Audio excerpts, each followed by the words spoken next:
minuto e nós vamos fazer contato com o deputado federal pelo PT de São Paulo, médico infectologista e ex-ministro da Saúde, Alexandre Padilha. Bom dia, Padilha. Bom dia, é uma honra poder conversar com todos vocês e a gente poder conversar um pouco sobre as notícias aí da área da saúde. Honra é nossa, Padilha. E a gente começa com uma notícia quente, né? Uma notícia que saiu hoje. O Reino Unido aprovou a vacina contra a Covid-19 da Pfizer e prevê iniciar a vacinação já na semana que vem. O anúncio que foi feito pelo ministro da Saúde britânico Matt Hancock e ele classificou a notícia como fantástica. E é uma notícia fantástica mesmo, Padilha? Que tipo de perspectiva isso abre não só para o Reino Unido, mas também para os outros países que aguardam, né, ansiosamente essa vacina? É sempre uma notícia que nos traz esperança, né? Tá todo mundo esperando, no sentido de esperançar a vacina. Nós estamos vendo os resultados de um conjunto de vacinas. O Brasil participa de projetos de avaliação de vacinas, muito em função da tradição das suas instituições públicas, como a Fundação Oswaldo Cruz, como o Instituto Butantan, as nossas universidades públicas, o TecPar do Paraná. Essa vacina que o Reino Unido anunciou é uma vacina que tem características específicas de como poder administrá-la, principalmente como acondicioná-la, armazená-la. Então não é uma vacina de uso fácil, por exemplo, para programas de unidades de saúde, nos postos de saúde, porque ela precisa de um tipo de refrigeração que é muito difícil ter nas unidades de saúde, nos postos de saúde, nas áreas remotas, na periferia, mesmo nas unidades de saúde nos centros da cidade. Mas é um tipo de vacina que é possível o Brasil participar de parcerias de incorporação de tecnologia dessa vacina, a vacina da Pfizer, para ser utilizada para um público como, por exemplo, os profissionais de saúde que trabalham nos hospitais, os usuários de hospitais, porque você consegue acondicionar em grandes hospitais, né? Você tem esses equipamentos de refrigeração que seriam necessários para utilizar uma vacina como essa. Isso só mostra, viu, Glauco, como que o Brasil, infelizmente, por conta da atitude do Ministério da Saúde, do governo federal, está muito atrasado no desenvolvimento e na estratégia de incorporar vacinas para a Covid-19 no Sistema Único de Saúde. Hoje mesmo, Portugal anunciou também que já adquiriu um volume de vacina suficiente para vacinar toda a população de Portugal. Então, Portugal vai garantir toda a vacinação pelo Sistema Público de Saúde. Enquanto isso, o governo federal, o Ministério da Saúde, fica fazendo briga sobre vacina, guerra sobre vacina, e ontem fez um anúncio que deixa claro que a decisão do governo federal, e nós não podemos admitir isso, é não garantir vacina para todos. A ideia do governo federal é não vacinar todo mundo. Nós não podemos permitir isso de forma alguma. A sociedade, o Congresso Nacional, nós estamos lutando lá, a Sociedade de Especialidades Médicas, profissionais de saúde, temos que fazer uma grande campanha de vacina para todos. A Covid-19, o Brasil precisa garantir isso para toda a população. Inclusive, nesse anúncio mesmo, Padilha, ficou ali subentendido que o Ministério descartou essa vacina desenvolvida pela Pfizer justamente por conta disso, né, que você disse, das condições de logística, já que ela exige aí o armazenamento de menos 70 graus. Então não existe essa perspectiva da vacina nem para os profissionais da saúde, pelo menos por parte do Ministério da Saúde, e ainda existe essa questão aí da distribuição. Quer dizer, é preocupante, né, Padilha, a gente ver o Ministério da Saúde tendo esse tipo de atitude, ainda sabendo que o orçamento da saúde em 2021 deve ser igual ao de 2019, com diminuição, inclusive, em relação ao que foi investido nesse ano. Tudo, na verdade, não é uma conjuntura boa para a perspectiva da vacina aqui no Brasil? Nós precisamos iniciar de imediato uma grande campanha no país, da vacina para todos, incorporada pelo Sistema Único de Saúde. Um país como o Brasil, para garantir vacinação para todos, vai ter que assumir, incorporar para o Sistema Único de Saúde várias técnicas de vacinas, para você conseguir distribuir isso na população como um todo. Quero reforçar, essa vacina da Pfizer não pode ser totalmente descartada pelo Brasil. Está errado o Ministério da Saúde descartar a possibilidade de adquirir esse tipo de vacina, porque ela pode ser utilizada sim para um certo perfil, ou seja, é possível sim você ter equipamentos como esse de refrigeração nos hospitais no país, né, sobretudo na estrutura hospitalar. Você já tem esse equipamento nos bancos de sangue. É possível sim você ter uma forma de refrigeração para você priorizar, por exemplo, a vacinação dos profissionais de saúde desses hospitais, dos usuários que são cadastrados nesses hospitais, e você ter outras técnicas de vacina, como que a Fundação Oswaldo Cruz está fazendo, como a do Instituto Butantan em parceria com a China, para áreas remotas. Mas o fundamental é o Brasil, desde o começo, ter como decisão vacinar para todos. O que foi do anúncio do Ministério da Saúde ali, para mim, deixa claro três coisas. Primeiro, uma opção do governo federal é não garantir vacina para todos pelo SUS.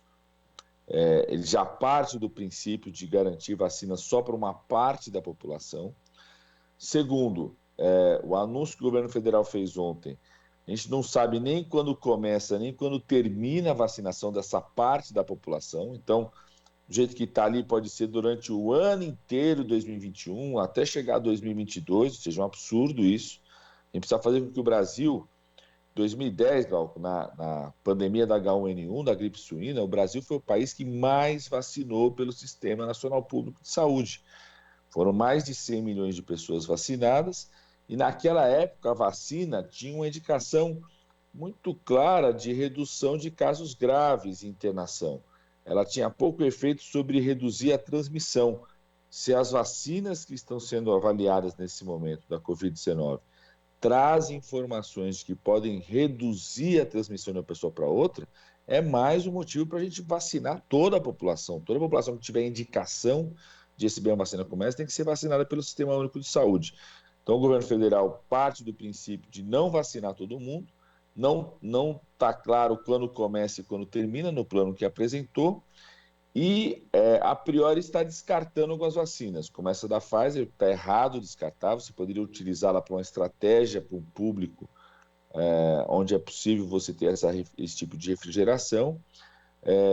Não cita claramente a incorporação da vacina que está sendo desenvolvida pelo Instituto Butantan em parceria com a China, fala que está conversando com outros, mas uma postura pouco ousada por parte do governo federal. E tem uma questão chave nisso, é porque o Bolsonaro quer retirar 35 bilhões de reais do Ministério da Saúde. A proposta dele orçamentária retira 22% do orçamento atual do Ministério da Saúde. Não é nem manter o que teve, é retirar 22% do orçamento do Ministério da Saúde. Então, essa é a proposta dele. Para isso, eu acho que ele está restringindo ao máximo a nossa estratégia de vacinação, nosso Plano Nacional de Vacinação.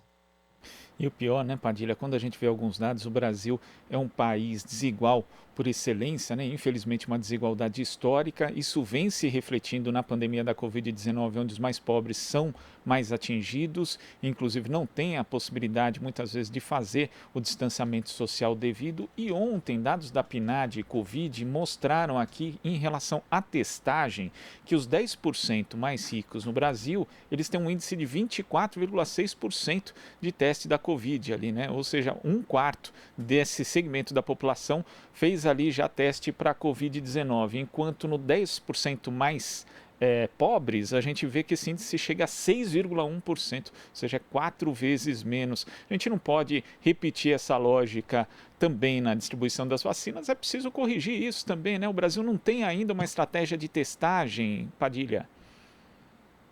É isso, e mesmo essa situação, uma situação onde 93% dos testes estão sendo feitos pelo SUS, o que mostra que mesmo a testagem sendo majoritariamente feita pelo SUS, apenas 7% foi feita pelos planos de saúde, o desmonte de serviços de saúde que cheguem mais perto das pessoas mais pobres, que mais precisam, faz com que o acesso ao exame acabe acontecendo, inclusive, para os mais ricos, mesmo os exames do Sistema Único de Saúde. Isso tem a ver, por exemplo, com o desmonte dos consultórios na rua, que foi um programa que nós criamos, quando eu fui ministro da Saúde, lá no governo Dilma, que leva as equipes para cuidar das pessoas em situação de rua. A gente pega na cidade de São Paulo, tem um desmonte desse serviço. o fechamento de equipes de atenção primária em saúde nas áreas mais vulneráveis, a ausência do teste nesses serviços, a própria recomendação do Ministério da Saúde é muito frágil, porque com teste estocado, não consegue garantir que essa testagem chegue para os municípios, para que isso seja executado exatamente nas áreas mais vulneráveis, né? E a testagem em massa é fundamental. É só a gente pegar o município de Araraquara, no estado de São Paulo, é exatamente o município que teve a menor letalidade da Covid-19 no estado de São Paulo inteiro. E qual que é a questão chave, o que faz a diferença de Araraquara em relação a outros municípios? Foi exatamente ter conseguido fazer um grande programa de testagem, de mobilização da sociedade, diálogo da prefeitura com toda a sociedade, e que esse programa de testagem chegue a todos, sobretudo as pessoas que mais precisam. Surgiu um caso aqui, já vão lá e testam rapidamente todos os contactantes, os familiares. Isso a gente não está vendo no Brasil como um todo, pela falta de ação do governo federal, mas também pela falta de ação de vários governos municipais e estaduais também. Agora falando justamente de governos municipais e estaduais, mais especificamente do caso de São Paulo. Na segunda-feira, o governador João Dória ele decretou o recuo de todo o estado para a fase amarela do Plano São Paulo. Mas uma matéria aqui do Rodrigo Gomes, no site da Rede Brasil Atual, mostrou que, na verdade, ele alterou um pouco os critérios, né? Porque ele usou dados da última semana de evolução da pandemia, sendo que antes se usava os dados de evolução de um mês, depois mudou para 14 dias. E aí, se fosse, na verdade, usado o critério de um mês, né, o São Paulo não regrediria para a fase amarela, seria para a fase laranja, que é ainda mais restritiva. Como é que você vê essa mudança de critério e também o timing desse anúncio, né? Segunda-feira, logo após as eleições, Padilha? É um estelionato eleitoral, né?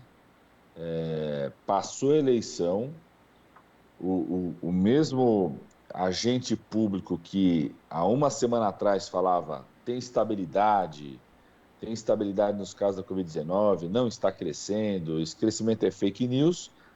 Um dia depois da eleição, admite o crescimento, admite a instabilidade, admite o crescimento de internações que estão acontecendo e toma medidas sobre isso. E ainda ao tomar as medidas, continua se submetendo ao poder econômico. A gente sabe que nós temos um risco concreto agora, a partir do mês de dezembro, que é um mês das festas de final de ano, de procura para o comércio, lotação de áreas de comércio, festa da empresa, happy hour, amigo secreto, tudo isso. Se a gente não tiver um regramento muito claro sobre isso, restrições de aglomeração, orientação em relação a isso, até para o serviço de saúde também se prepararem, nós corremos um risco de termos aí no mês de dezembro, em algumas regiões do nosso estado de São Paulo, um crescimento muito grave, ainda maior, de internações, seja em leitos públicos ou leitos privados. E aí o nosso estado de São Paulo voltar a ter um crescimento importante de mortes, que é uma grande preocupação. Então a gente precisa ter transparência o tempo todo, a regra não pode ser alterada. Isso, inclusive, tem um impacto muito grande nos serviços de saúde, porque quando você anuncia essas faixas, você está passando um recado para a população. Então, quando você anuncia as medidas mais restritivas, as pessoas também ficam mais preocupadas, se protegem mais, usam máscara, evitam aglomerações. Quando você tem uma postura de mais flexibilização, as pessoas também se sentem autorizadas a poder voltar a ter mais contato, fazer festa. Imagina as pessoas fazendo festa de final de ano, aglomeração, happy hour, bar, restaurante, nessa reta final do ano, entrando no comércio, aquelas lotações que a gente sempre tem no Natal, e aumentando muito a transmissão de casos, visitando familiares mais idosos. Então a gente está numa situação de muita preocupação, extremo risco. Essa segunda onda que chegou na Europa mais ou menos um mês atrás, já se instalou aqui nas Américas, há pelo menos 15 dias aqui na cidade de São Paulo, na região metropolitana também. E isso é importante, né, Padilha? Inclusive, para concluir, eu queria te pedir justamente que falasse a respeito dessa questão das festas de final de ano, que é algo que a gente tem aqui reforçado no Jornal Brasil Atual, até porque, se for depender só do poder público, fica difícil, né? Mas é importante que as pessoas mantenham o distanciamento social na medida do possível, que tomem as medidas aí de higienização, que usem máscaras, porque a gente vê uma movimentação no final de ano de gente alugando casa, chácara, instância turística, cidade litorânea, e começa a imaginar, né, a movimentação e as possibilidades de contágio que aumentam com as festas de final de ano, além do movimento no comércio. Então, queria que você reforçasse justamente esse recado para as pessoas não deixarem de se cuidar, Padilha. É fundamental, né? Nós estamos vendo que as notícias sobre vacina agora tragam esperança, né? Tragam otimismo para todos nós. Ainda existe por parte do governo federal uma atitude muito irresponsável de não coordenar uma postura mais ousada e ampla do Brasil poder fazer um programa de vacinação para todos. Então, a única vacina que nós temos disponível neste momento é a orientação, é o distanciamento físico, é reduzir o contato entre as pessoas, é a higienização permanente, é o uso de máscaras, é proteger o seu familiar, proteger a pessoa que você ama, proteger o trabalhador do comércio, proteger o trabalhador do restaurante, do bar, do transporte coletivo, né? É a gente saber, gente. Eu sei que não é fácil para ninguém. Todo mundo queria estar todo mundo junto no Natal, no Ano Novo, o jeito brasileiro que a gente tem de se encontrar, se reunir, mas um ato um pouco mais irresponsável neste momento pode significar você não ter mais outros natais, não ter outros anos novos, né? Outro dia, eu tenho um filho pequeno, então um outro pai falando, poxa, né? Os nossos filhos estão ficando aí o ano inteiro sem poder ir para a escola, tudo vão perder o ano. Eu falei, é melhor perder o ano do que perder a vida, né? Se perder esse ano, mas está vivo, recupera nos próximos. Infelizmente, nós temos mais de 170 mil pessoas que não vão poder recuperar sua vida nos próximos anos, porque infelizmente morreram dessa tragédia, né? E cada pessoa a mais internada, cada pessoa que está numa situação de risco, é mais pressão sobre o sistema de saúde, é mais pressão sobre os trabalhadores e trabalhadoras da saúde, é mais trabalhador e trabalhadora da saúde ficando com risco de se infectar, muitos tendo que se afastar do trabalho nessa reta final do ano, outros infelizmente morreram. Então, a gente precisa ter muita responsabilidade com o nosso corpo, com a nossa saúde, mas também com a saúde das pessoas que a gente ama, que a gente conhece, e também com a saúde das pessoas que estão trabalhando para cuidar da saúde e salvar vidas do povo brasileiro. Sem dúvida. Padilha, muito obrigado pela sua participação aqui no Jornal Brasil Atual e até a próxima. Um grande abraço. Um abraço. Conversamos aqui com o deputado federal pelo PT de São Paulo, médico infectologista e ex-ministro da Saúde, Alexandre Padilha. Você está ouvindo as notícias que os outros não dão.